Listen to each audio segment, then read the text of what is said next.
6 de la mañana con 58 minutos. Vamos a empezar con el análisis de los temas planteados el día de hoy y saludamos ya con nuestro primer invitado, es Daniel Legarda, presidente ejecutivo de la Federación Ecuatoriana de Exportaciones, FEDEXPOR, con quien pues abordaremos las decisiones económicas que el gobierno dio a conocer la semana pasada. Y precisamente porque tras conocerse esta información, estas medidas adoptadas por el gobierno, el sector exportador manifestó el apoyo a todo aquello que pudiera ir en crecimiento, en favor del crecimiento económico, de la competitividad y también del fomento de las exportaciones y el empleo. Bienvenido, muchísimas gracias por acompañarnos el día de hoy. Gracias, Sofía, muy buenos días y muy buenos días a toda la ciudadanía. Una semana inusual, sin duda, con alta tensión, pero creo que lo primero es unirnos, hacernos eco del llamado a la paz social, del llamado a la calma, del llamado a el respeto a los bienes públicos y al derecho que tienen todas las personas de poder movilizarse, de poder acceder a las diferentes ciudades del país, a los centros de abastos, etcétera, porque eso al final del día nos hace daño a todos, ¿no? Y creo que ese es lo primero que debemos de primera mano rechazar. Reconocemos como todos el derecho que existe a pensar diferente o a que puedan existir sin duda alguna afectaciones por la medida, porque sabemos que no es una medida fácil, pero rechazamos los actos de vandalismo, los actos violentos. Llamamos al cumplimiento de la ley, al respeto al derecho de los demás y también a la fuerza pública a precautelar sí los derechos de la población en cuanto a la libre circulación, la circulación también de transporte de carga, sobre todo para el normal abastecimiento de las ciudades y en el caso particular de los exportadores para que podamos seguir exportando y teniendo divisas. Este llamado a la población es muy importante porque nos vamos a dar un tiro en el pie si es que empezamos a bloquear la provisión de materias primas, insumos y también de contenedores que son para exportación. El país necesita vivir de las divisas que son las que sostienen la dolarización.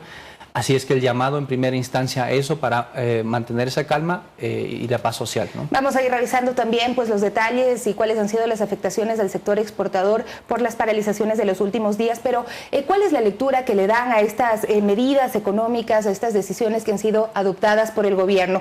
¿Están dentro de las expectativas del sector exportador?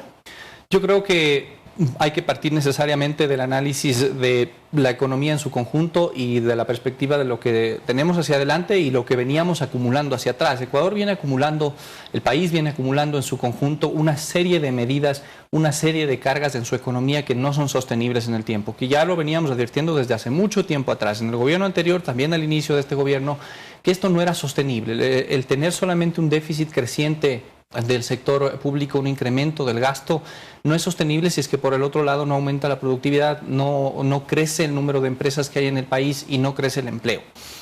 Por lo tanto, es preciso ajustar esos equilibrios y esos ajustes se dan justamente en los temas que son grandes desde el punto de vista del presupuesto público y en este sentido nos parece que eliminar los subsidios a los combustibles es una medida fuerte, pero adecuada y que va en la dirección correcta de lo que necesita el país para, uno, eliminar distorsiones que al final del día lo que han hecho es dilapidar muchos recursos para el país. Se hablan de alrededor de 50.000 millones de dólares en los últimos 40, un poco más de años, que no se han podido dedicar o utilizar en inversión, en salud, en educación, etcétera, y que es una decisión que ha sido postergada durante mucho tiempo.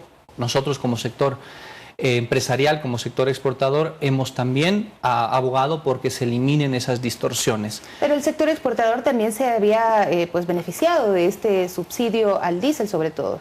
Sin duda, habían empresas que están también con una parte, pero el sector exportador también es consciente de que todos debemos hacer un esfuerzo por generar un nuevo equilibrio en el país y sobre todo por generar un horizonte que permita que el Ecuador, que la economía del Ecuador, sobre todo en el sector público y el sector fiscal, se estabilice y eso marque la pauta del crecimiento a futuro.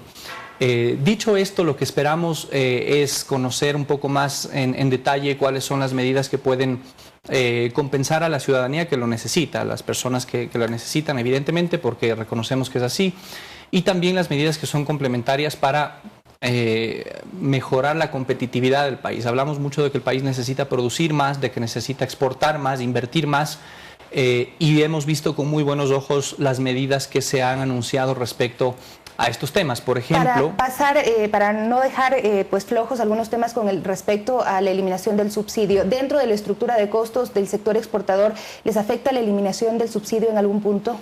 Sí, sin duda, transversalmente estamos hablando del transporte, que seguramente tendrá un incremento. Esperamos que esos incrementos sean conforme a lo que se ha establecido de incremento de la gasolina también. No especular y tampoco a querer aprovechar estas circunstancias para romper, digamos, el hilo por el lado del sector productivo y del sector exportador. Creo que nos corresponde a todos el sentarnos aquí. Sabemos que debe haber un incremento debido al incremento del combustible como principal insumo del sector de transporte, pero creemos que esto se debe hacer primero técnicamente sustentado y segundo también acudiendo a la libre competencia, al mercado, ¿no? A las condiciones del mercado para que sea la oferta y la demanda la que finalmente pueda regular estos servicios, el que mejor ofrezca un servicio. Hablar ya con el gobierno, con el sector de la transportación, del transporte de carga específicamente, para ver qué va a pasar y cuáles son los acuerdos a los que se pueden llegar?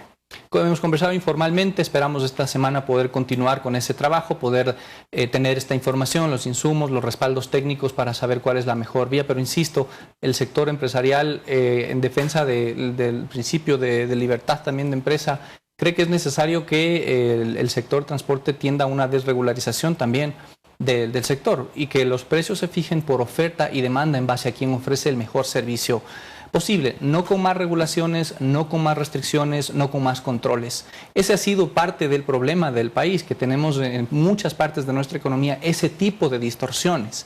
Mal haríamos en pensar que si queremos eliminar las distorsiones tenemos que entonces poner más controles, más requisitos y demás. Creo que aquí hay todavía que conversar con el sector productivo, con el sector transporte y con el gobierno para lograr que el país se encamine nuevamente hacia una normalización de estas actividades, ¿no?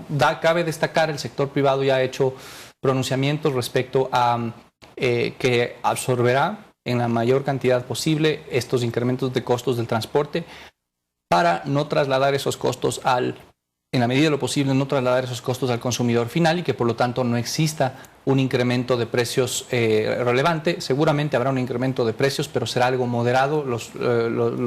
Las estadísticas y la presión que tiene el combustible sobre las diferentes cadenas no dan para tener un incremento como estamos viendo. Eso se llama especulación. Hay que separar lo que es un incremento racional de precios que viene por una presión del combustible versus lo que es la especulación, que es lo que hemos visto en las noticias. Lo que hemos estado viendo durante estos días en algunos mercados que dicen que pues han subido sus precios porque han tenido que pagar un flete, otro flete, es decir, todavía no está claro el esquema, cómo va a ser y cuáles van a ser los reales costos. Lo que está sucediendo en este momento está dentro del marco especulativo. Totalmente, y son los días de especulación, de un poco de incertidumbre respecto a qué esto va a suceder, pero la población tiene que estar clara que eso es especulación y no debemos permitirlo, no podemos permitirlo. Hay que ir a una racionalidad en cuanto al incremento que deben tener esto para que el país pueda continuar su marcha, insisto. Así es que eso nos corresponde a todos esa tarea, ¿no? Ahora, usted hablaba de otras cosas que están incluidas dentro de este paquete de medidas económicas y está la reducción del impuesto de salida de divisas, la baja de aranceles en materias primas, también pues para bienes de capital, eliminación del anticipo al impuesto a la renta, la devolución simplificada de impuestos. ¿Cómo se reflejarían pues estas nuevas normativas que simplifican un poco el tema de la productividad en el país? ¿Cómo se reflejaría en su sector? Bueno, es muy importante señalar, aquí lo que estamos haciendo a nivel general en la economía es eliminar distorsiones, eliminar desincentivos y poner correctamente algunos en donde deben estar. Al final del día es un juego de suma casi cero por allí entre los incrementos que va a haber y también las medidas positivas, pero sabemos que esto es por tener un mejor futuro, una perspectiva de mayor crecimiento, de estabilidad, que pueda proyectar realmente al Ecuador hacia una estrategia fuerte de crecimiento económico. Sí saludamos y hemos reconocido que es positivo las medidas como por ejemplo para el sector exportador en particular, la reducción del ISD a la mitad para materias primas y insumos bienes de capital. Ahí nos parece que incluso debería revisarse esa lista de esos productos porque podrían entrar otros que son necesarios. Es positiva y la implementación de la devolución simplificada de impuestos. Esto ha sido algo sumamente necesario del país desde hace mucho tiempo atrás y lamentablemente en el gobierno anterior se ofreció, se tuvo esta medida durante 3 meses y medio, 4 meses y dejó de funcionar.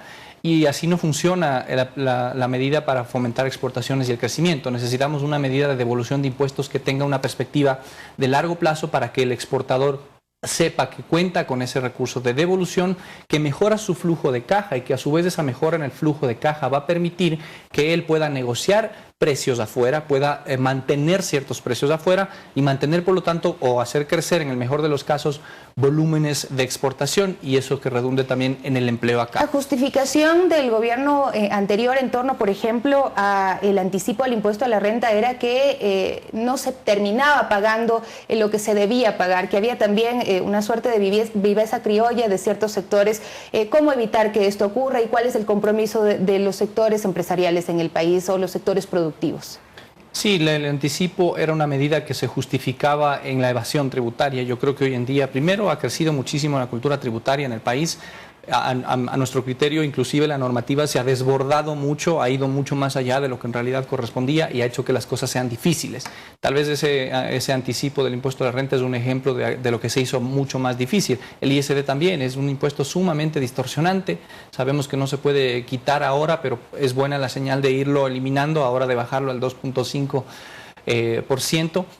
Sobre todo va a ayudar a las pequeñas y medianas empresas, nos parece a nosotros, todas estas medidas, porque finalmente las grandes empresas evidentemente también tienen una afectación, pero su mismo volumen de ventas, su músculo financiero, por decirlo de alguna forma, es más fuerte que el que tiene una MIPYME, ¿no? Tienen más liquidez. Tiene más liquidez. A la MIPYME una medida en este sentido le afecta muchísimo, tener que pagar un anticipo que no cuenta con flujo de caja, tener que pagar el ISD y además exportando también impuestos. Que ese es el concepto al que quiero volver sobre esa devolución simplificada de impuestos, el drawback simplificado. Es vital que se implemente esto en la economía si queremos que el país pueda ser más exportador, pueda primero sostener sus exportaciones, porque ya estamos teniendo afuera desafíos importantes con un tipo de cambio que es más fuerte, con además una guerra comercial que está generando incertidumbre. Y tercero, lo más importante, con un arrastre de las condiciones de competitividad que se han deteriorado en el país, un incremento marcado de costos, una serie de ineficiencias que se han sumado en la economía, que lo que ha hecho es que el sector productivo en general, pero en particular las exportaciones, sean menos productivas en general cada vez. Y esto está medido también. Hemos tenido por sector la medición de cómo avanza la productividad de los sectores. Y lamentablemente, no quiero decir que han perdido ingresos, sí han aumentado los ingresos, pero los costos han subido más que los ingresos. Eso significa que se pierde productividad, que no se gana productividad. ¿Y ¿sí? cuáles son las metas ahora atacar con estos planteamientos que ha hecho el gobierno? ¿Cuánto podrá crecer el sector exportador? Porque también al Ecuador le preocupa la balanza comercial, que todavía es muy negativa, obviamente, para nuestro país. Sí, la balanza comercial se corrige, o más que corrige, se fomentando las exportaciones, no restringiendo importaciones, que ese ha sido también un error de concepción sumamente grave que nos ha llevado a poner medidas erradas, que nos ha llevado a también exasperar el funcionamiento de la economía y a poner impuestos como el ISD, las salvaguardias y una serie de restricciones que lo que han hecho es encarecer mucho más la economía. La balanza comercial se fomenta apoyando a las exportaciones, no restringiendo importaciones. Allí vemos que sí hay un enfoque de las políticas del gobierno nacional que se quiere impulsar esto. Hace falta mucho por trabajar, pero es correcta la dirección que se quiere tomar en relación a este objetivo. Este año nosotros esperamos que las exportaciones totales, las no petroleras, puedan crecer en el orden del 4 o 5%. Es un crecimiento relativamente bajo, pero esto es lo importante, Sofía. Si nosotros sacamos de esta estadística a 3 productos que en este año han tenido un crecimiento y que son importantes en la canasta, como lo son banano, camarón y cacao, el resto de productos ya tiene un decrecimiento, es decir, ya está en negativo en alrededor de menos 3.7, menos 3.8%. Esto sin duda alguna es una alerta que nos pone y eso se está dando principalmente por ese arrastre de condiciones de competitividad adversas a los que me he referido. Entonces la política de implementación de la devolución simplificada de impuestos va justamente a apuntalar esa pérdida de competitividad, a la que también se suman todos los sectores. Ojo, no quiero dejar fuera ningún sector. Todos los sectores productivos de exportación han perdido competitividad, han bajado su productividad, porque al final del día sus costos se han incrementado más que sus ingresos. ¿Por qué? Porque nuevamente el concepto es, estamos al final del día exportando impuestos, porque hay una carga allí entre impuestos directos, indirectos, tasas, aranceles, el mismo ISD y demás, que se ha ido acumulando, ¿no? Eso sin contabilizar con las ineficiencias de nuestra normativa laboral, que también hace que se arrastre esa pérdida de competitividad. Para finalizar, sí quisiera que nos puntualice cuáles han sido los impactos de la paralización en los sectores de la empresa, en el sector productivo del país y sobre todo en el sector exportador. ¿Qué ha estado sucediendo durante estos días? Bueno, aunque no existe una cuantificación monetaria de esto, sin duda alguna preocupa el hecho de que los cierres en las vías están ocasionando problemas en el transporte de las mercancías. Por ejemplo, al norte de la provincia de Pichincha tenemos la concentración de florícolas, de este importantísimo sector que genera 800 millones de dólares al año en exportaciones y en divisas para el país, que es una fuente de ingresos fundamental para la población en Cayambe, en Pedro Moncayo, en una serie de cantones que están al norte, que son rurales, y de ahí el llamado a la población nuevamente. Cuidemos nuestras fuentes de empleo, cuidemos nuestras fuentes de divisas, no permitamos que por querer justamente protestar o estar en contra de una medida, que eso se puede hacer porque es constitucional y además está bien, uno puede tener su criterio respecto a una medida, pero estamos impidiendo el derecho que tiene el resto de personas a poder seguir trabajando, como es el caso de las flores. Adicionalmente tenemos también alertas respecto a ciudades que están un poco más alejadas de los grandes centros de distribución, por ejemplo al sur, en Cuenca, en Loja, camiones que llegan con materia prima para las industrias y que salen con contenedores de exportación, están también esperando que las vías se abran. Nuevamente, de aquí un llamado a que permitamos el tránsito del transporte pesado, porque eso finalmente es de toda la población, no es de un grupo en particular, no es solamente de una etnia, no es solamente de una región o de quien está en contra o a favor, eso es de todos los ecuatorianos. Si impedimos eso, nos estamos dando un tiro en el pie, que no podemos permitirlo como país. Y ahí el principal llamado a poder sensibilizarnos frente a esto para poder continuar con la normalización del país, que lo necesita en estos momentos, y nuevamente a apoyar las medidas que vayan en favor del empleo, de la productividad, del crecimiento. Es un momento importante para el país, desafiante sin duda alguna. La medida de eliminación de los subsidios sin duda alguna es una medida dura, pero es necesaria para poder generar un nuevo entorno, un nuevo crecimiento en el país, un nuevo equilibrio que vaya con una mejor perspectiva de crecimiento en el mediano y largo plazo. Muchísimas gracias, Daniel Legarda, presidente ejecutivo de la Federación Ecuatoriana de Exportadores, FEDEXPOR, y sí, que el compromiso sea también de los sectores empresariales, productivos, exportadores, de fomentar el empleo y ayudar a sostener también y a mejorar las condiciones de la gente que hoy mismo está en el subempleo. Hacemos una pausa y en este momento regresamos enseguida con más análisis de temas coyunturales. Vamos a hablar con Omar Ceballos, concejal del Distrito Metropolitano de Quito, el vicepresidente de la Comisión de Movilidad, sobre cómo quedarían las tarifas del transporte público en la capital. Ya volvemos.